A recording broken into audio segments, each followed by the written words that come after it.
Hey guys, welcome to another edition of Wednesday Night Fights. Before we get to the tournament, today we have a very special presentation with Skullgirls, and here with us to walk us through it is Vito. What's Vito, up? thanks for joining us today. And so we have a Skullgirls demo here today, so why don't you walk us through it? Well, it's not just a demo. This is the complete version of the game. The complete version. Wednesday Night Fights premiere. This is exactly what was sent to Xbox Live for approval. This is the exact thing you're going to be downloading and playing in just a few short weeks. A few short weeks. What's the exact release date that we're They looking don't let us tell you that, actually. Okay. Like, the internal release process doesn't, like, want to... it's just not how it works. It's very weird, but that's what it is. This is the final game. It is real. And really? Okay, you'll be seeing it soon. All right, so then why don't we take a look at it right now? Yeah, there we go. We got two people playing right now. I think one guy is OFC Salty Santa. I think that was his handle when he entered it. It said SCR. He'll be on the right. Unknown dude on the left. And not too sure what they're up to right now. They're playing some existing characters. This build has double in it. I don't know if anyone's going to be brave enough to try double on stream. Hopefully we'll see that soon. Okay, how many characters are we looking at right now? Because it's been a while since I spoke with Mike Z about this, although he did give me a pretty thorough walkthrough of Yeah. It's 8 characters is going to be what's up for the build, and it's going to be the release version. You're going to see some DLC characters in the near future, already being worked on, already being planned. A lot of interesting character designs, things that have never been seen before, things that will surprise you. And there are even a few secrets in this game that have not been seen yet that are going to surprise a couple people when they actually buy the thing. Oh, really? Okay. Oh, yes. So right now, I believe the last build that we saw was at SoCal Regionals. Yeah. So what's been added on since then? Oh, since SCR, well, I mean, I have a list right here. 2 new characters, both Double and Valentine, have been added. There's been numerous bug fixes and balance tweaks and all sorts of weird testing-related errata that have been added to the game. Excellent. Trying to make it as polished and nice as possible, live up to all those professional standards, all the expectations by the fighting game community for what a game should be and how it should play. All those things are going to be in this for the game right off the download. Yeah, I mean, I remember that I was talking to Mike, and he definitely put in a lot of thought into this game, like, from his perspective as a competitive fighting game player, so I really respected that. But right now, in terms of aesthetics, I'm really loving the presentation, too, right now. The animation looks really crisp. Are you just, like, tripping out over seeing it in, like, full FPS mode, like, right now? It definitely looks a lot smoother compared to the last build that I saw. So, really? Yeah. I don't know if the animation or the engine has changed in any meaningful way, but I will tell you right now that if you're watching this on stream or watching it on YouTube, that's like compressed video. It's not actually at 60 frames per second. Okay. This game actually runs at 60 frames per second. Like, if you look at any classic 2D fighting game, it's not running nearly at that speed, and it's running at 30 frames per second, actually. Okay. And this is kind of the first 2D game to really push that technology and really, like, present itself and be drawn HD for that. Okay. So when you see it in person, it is a little bit different than seeing it on the internet. It's kind of staggering. It's kind of pretty. A lot of colors. So there you go. Okay.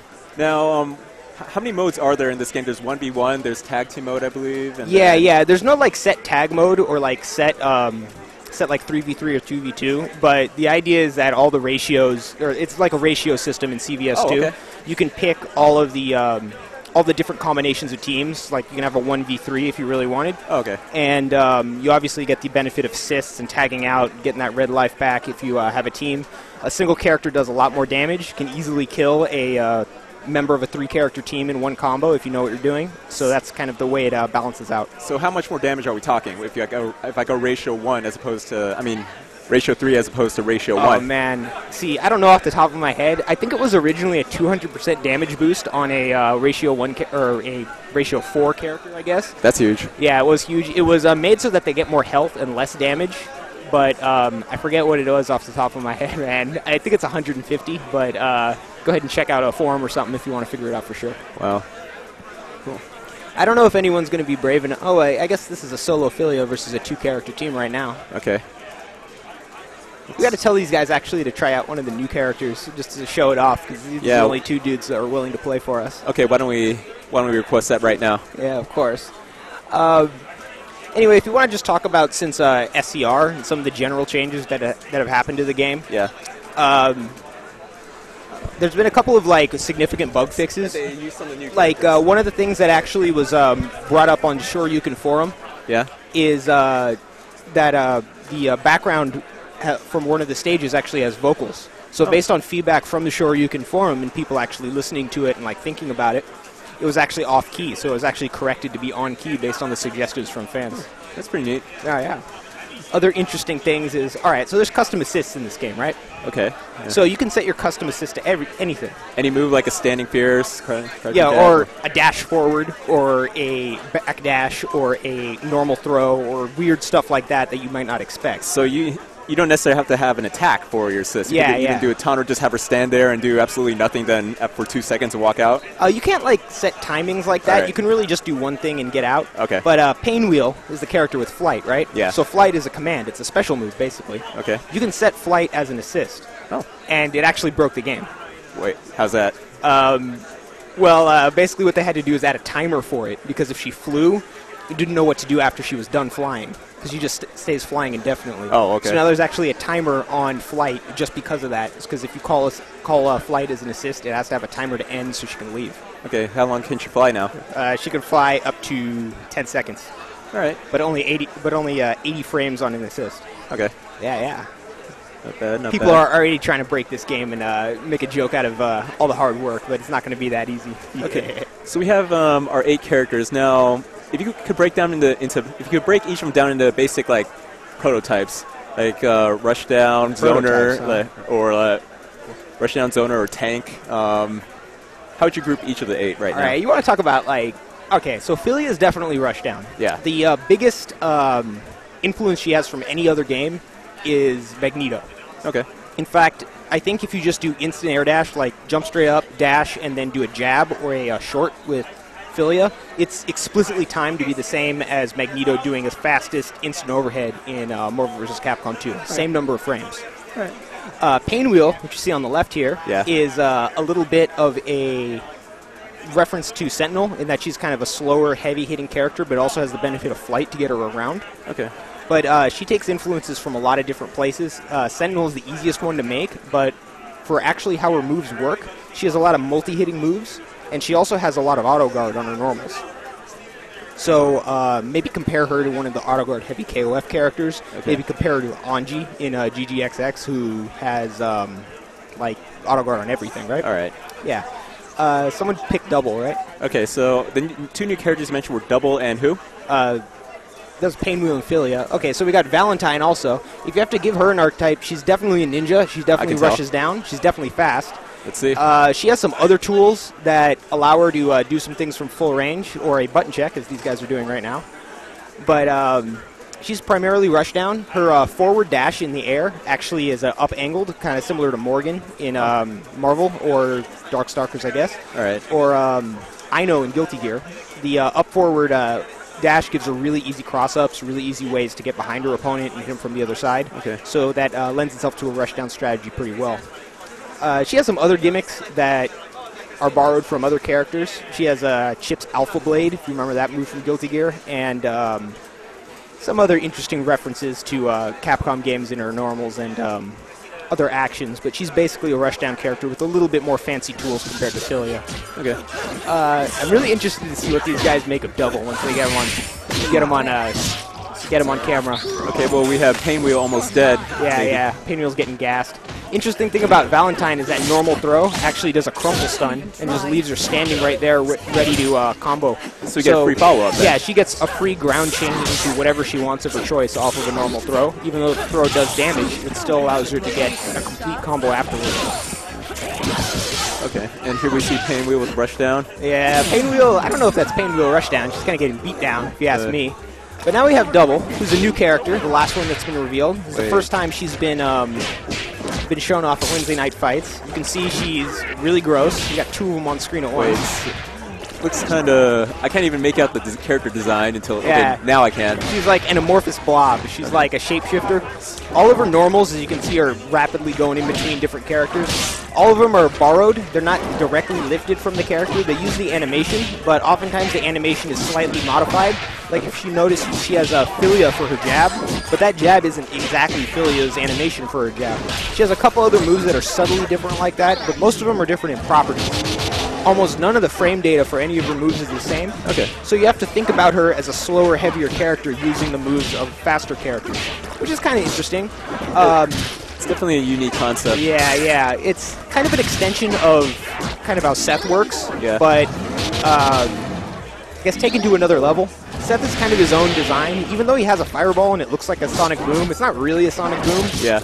And that's kind of what Double does. She has a lot of moves that resemble other characters, but like that super right there, that's her turning into Peacock on a giant car running across the screen. Yeah. It's totally invincible. It's really fast. It's really punishable. But that's a super that Peacock never got. Many of her special and super moves were actually originally drawn, fully animated, and implemented for the character, but they ended up getting cut because they were redundant. Oh, okay. Double has a fireball that's her taking form of Parasol and shooting a gunshot. Yeah. That gunshot's redundant with Parasol's normal fireball, so it was cut from Parasol and given to Double. Okay. Oh, yeah. And a special shout out to Carter. Can't wait for Skullgirls and see that beautiful 60 frames per second. Oh, yes. Still got the same two guys up here. Right. See, standing behind her right there is Shin AT Proof. He is the dude who won a SCR actually with this game. Oh, I want him to sit down and see if he can whoop on a person or two, show us some combos. All right, let's see if we can bring him on. Oh, yeah. He is definitely the Rushtown type of guy. Show some fanciness. So how was the turnout at SoCal Regionals? Oh, there was like 80 entrants. Wow. Realistically, I think we ended up like dropping 10 of them just because they were playing other games. But it was a significant turnout. It was sponsored by Konami. Actually gave us some money for it, and that was the prize pool. Oh, excellent. Hope to have that sort of friendly reception when we have future tournaments.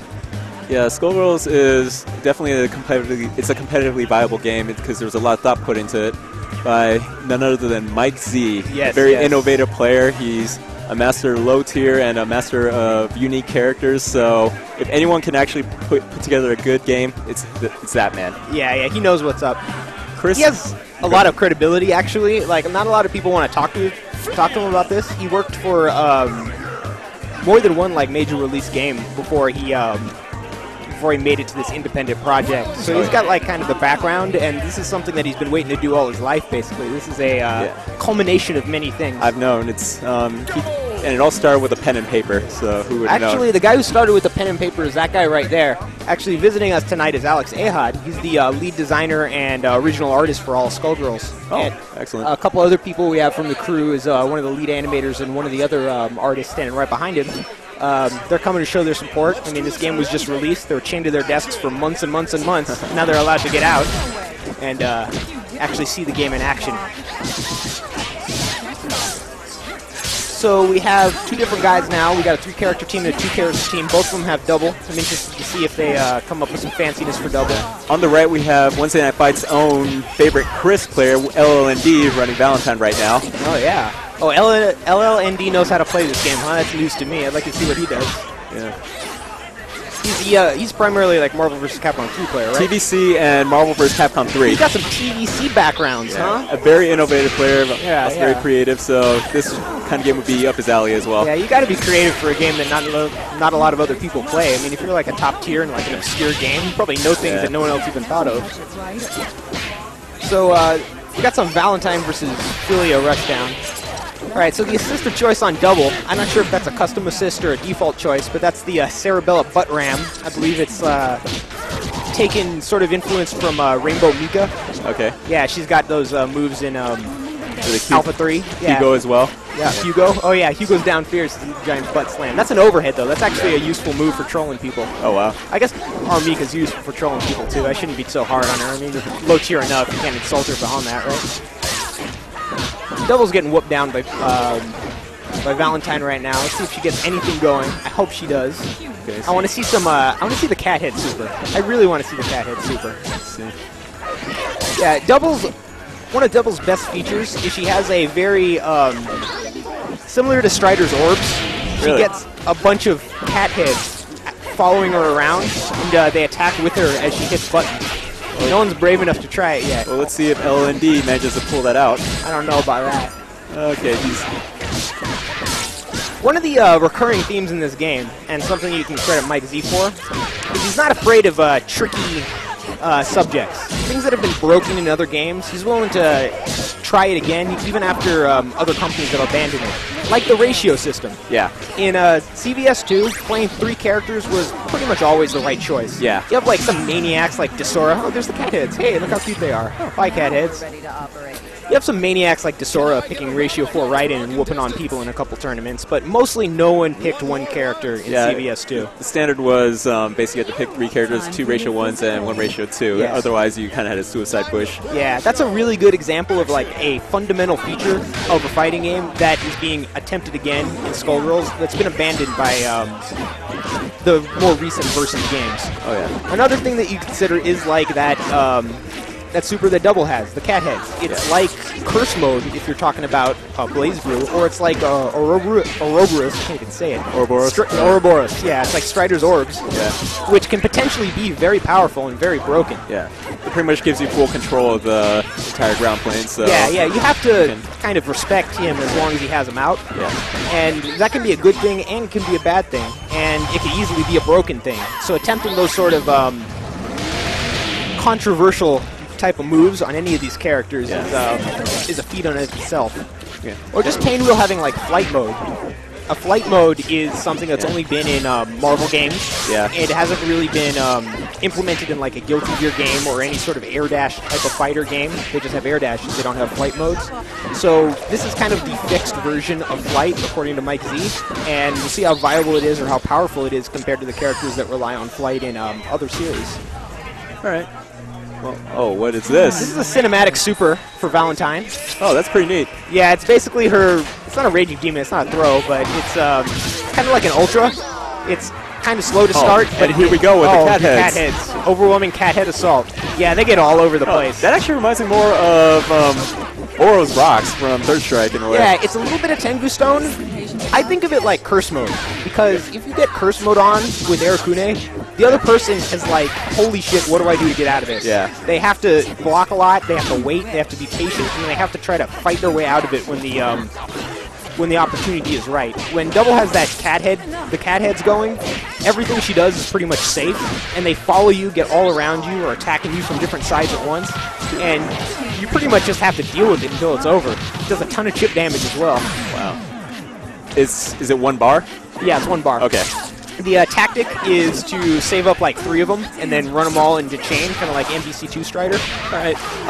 One thing that's important to know is that she has 1/3 of the meter gain that she normally has when the super is active. Okay, so at most you need like, you can get like 1 bar if you burn like 3 of them in a row and you're attacking the entire time, but it's impossible pretty much for anything that we've tested to get a bar during 1 super activation. I have to look into that, because one of the things I loved doing was trying to figure out ways to build as much meter as possible with Strider the second I activated orbs. And UMvC3 or UMvC2? UMvC2. Oh, yeah. And upon landing 1 hit, I was able to build a full bar. Yeah. See, that's his tactic. You just got to keep looping it, keep chaining it, and keep it going as long as possible, so it's like it never leaves. Okay, quick question. So, if I have that super with Double, and then are there any assists that kind of give me the same kind of effect that Dr. Doom's Rocks had in terms of duration and chip damage? I don't know about Dr. Doom. Like, Dr. Doom's Rocks, you got to think that he comes out there, he's like instant, invincible, it's just there, you know. And he's there for a long time. Yeah. There's nothing that good. The only that's Valentine's timeout loss. It's kind of a Mortal Kombat reference. A bunch of rib cages and stuff flying out of it. Yeah. That's neat. The closest thing I would say to Doom's Rocks is actually Cerebella. She has an assist, Ceracopters, the move. It's got 8 hits in it, and it's reasonably fast when it comes out. It doesn't have any invincibility associated with it, and it does have a little bit of a startup, but it's 8 hits of chip damage, and it keeps people locked in place for a really long time. Would you say it's the heaviest chipping assist? I don't know about heaviest chipping. I haven't actually stacked them up or thought about it that way. But it definitely keeps people locked in place for a long time, and that's what you want. And the chip is already respectable as it is. Yeah. Okay, all I need to know. So you're already thinking about your team then, huh? Possibly, we'll see. Okay, you know what you like, Yeah. So, for Philia, a lot of her, she's all about the instant air dash. She has the lowest to the ground instant air dash in the game. She can do it as kind of the fastest overheads out of an instant air dash. Okay. Valentine is significantly slower when she does the same sort of tactics, even though she's also a rushdown character with an air dash. Yeah. So it's subtly different gimmicks, and there's other minor things, like Philia is one of the few characters without a double jump. You normally don't think of it because she has so many actions in the air because of air dashes and all that stuff. But one of the things that balances this out is she has just a little bit less mobility because she doesn't have that double jump. Okay, but all the seven other characters each have double jump, you're saying? Yeah. Okay. All right. Want to see if you can talk to one of the artists real quick? All right, sure. Do you want to talk to them? Sure. Well, thanks, Vito, for joining us, and thanks for the walkthrough.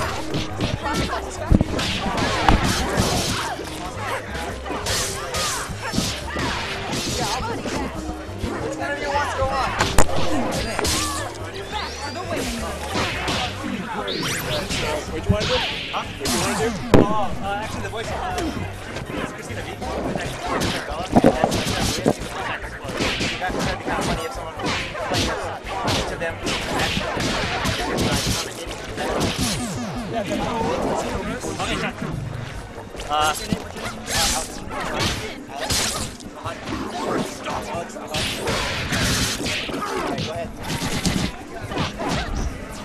Okay, so now joining us is Alex Ahad, the lead character artist for Skullgirls. Alex, how are you doing? Doing pretty good. This is my first time ever on a stream. I mean, it's really fascinating to see the game in action, you know. All right. Okay, so walk us through this. So, what was your motivation in, like, what was your inspiration in terms of the design of these characters? Because these are some of the most unique designs I've ever seen. Well, if you mean the art style, I mean, I guess it was kind of like a mix of like things that influenced me since I was a kid. You know, like obviously like some anime influences, but also kind of mixed with stuff like you know, Bruce Timm, Change Lines. So you know, there's kind of like some East and West mixed in the style. In terms of like the types of characters, I guess these are just like types of characters that I enjoyed like designing ever since like high school, and like you know, I collected like a bunch of these kind of designs like over the years during high school and college, and you know, I kind of had this compilation of them. Would there happen to be any Tim Burton influence in there? Yeah, I would say so. Okay. I mean, like some of the characters that you might see like later on certainly have that aspect, and yeah, some of the ones in here also. Yeah. Later on. So can you give us a hint as to how many other characters we can expect in the future? I don't think I can go into those details like officially, but that's fair. But you can probably find stuff online. All right, I'll see if I can squeeze that on Mike Z. But yeah, so let's see, what do we have going on next? Okay, we have Vito going up with LLND, so let's see what Vito has up his sleeve. Okay. So in terms of each of these characters, which one would you say was your favorite to draw? I would actually probably say Peacock. Peacock and Painwheel are my favorite. Peacock? My favorite characters, yeah. I mean, I'm not supposed to, like, I guess, like, really say which characters are my... Go ahead, keep talking. Oh, but, you know, I'm not sure if I'm supposed to officially say, oh, this is, like, my absolute favorite character, but, yeah, I would say Peacock and Painwheel are, like, the most fun for me to draw. I guess because they're, like, really freeform in a lot of ways. Oh. Yeah. Well, Peacock is especially. Painwheel, I just like drawing, like, stuff like that. Anyway. Yeah, with Peacock, it's like,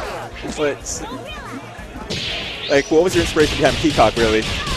Other than Peacock, obviously.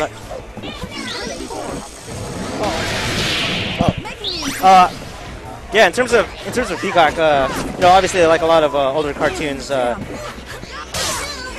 lot of Tex Avery cartoons, and you know, things from like the 40s, and like, you know, just like how cartoons from back then kind of had like this like a lot of freeform, kind of like this level of violence that like you know, you won't see in cartoons that much these days, but like they got away with like a lot of stuff that was like, you know, you wouldn't normally see now, but you know, it's just still just like really fun.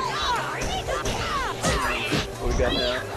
Again, there we see Peacock right there. Who's your favorite character? And so when going into was Leduc inspired by Tezuka work?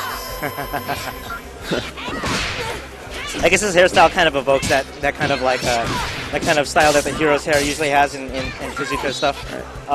You know, so like I also just happen to like that kind of hairstyle a lot. There's several other characters that kind of have a similar hairstyle, and in terms of for a young hero, I guess if you're, you know, that's kind of where that came from. Yeah. I can't really wait to see the rest of the characters. Right now, let's see, when it came to design the characters, so were you pretty much given the keys to draw whatever you want, like based on what they wanted, or did they have any like specific guidelines as to like how to design this character? Like Valentine had to be a ninja or something, or ninja nurse, or? Well, actually, the roster kind of like already existed by the time I had met with Mike, so it was kind of like you know, certain characters had like a tendency towards things. You know, obviously like Sarabella with those giant arms, she just lends herself towards being a grappler. So we would just like build the design around, build her gameplay style around like that design. And you know, Valentine already was a nurse ninja, so we kind of just you know, go with the ninja conventions mixed with like the medical theme.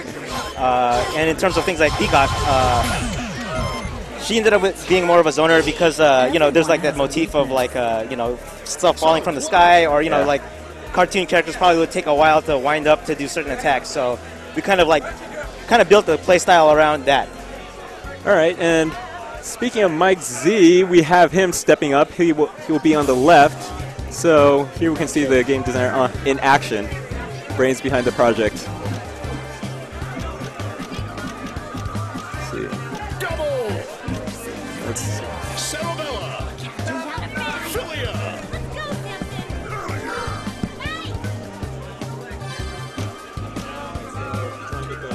Philia. Double.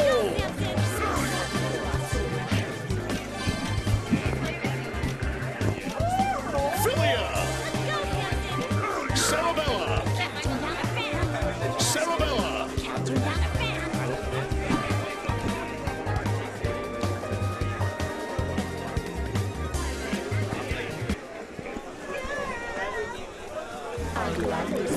All right, so here we have Mike Z running double as well.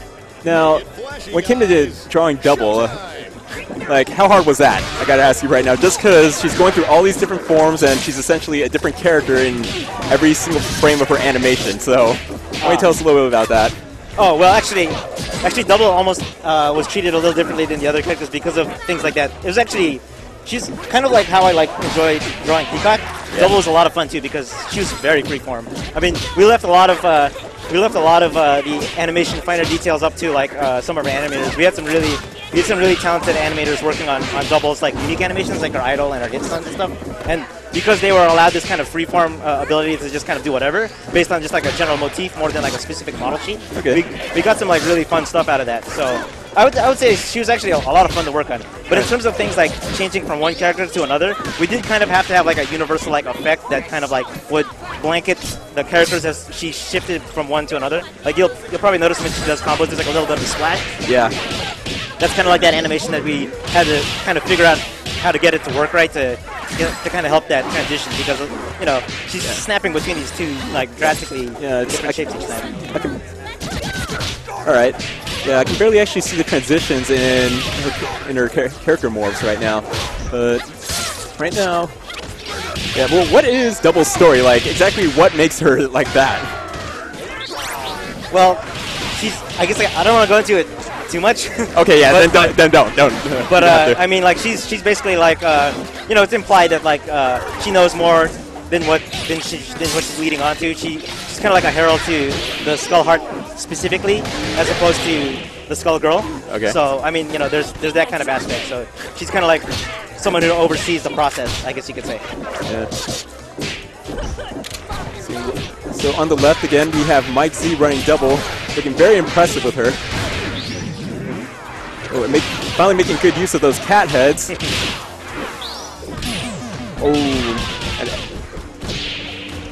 And double is out.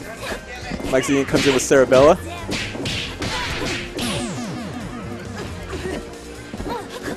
Let's see what. Ooh, we got mix-ups coming in. He's going for a finish right here. And Mike Z takes it. All right, so we are going to cut to commercial right now. So thank you for joining us today. This is Oliver Ling at Wednesday Night Fights, and this has been a special Skullgirls presentation. Cool, thanks.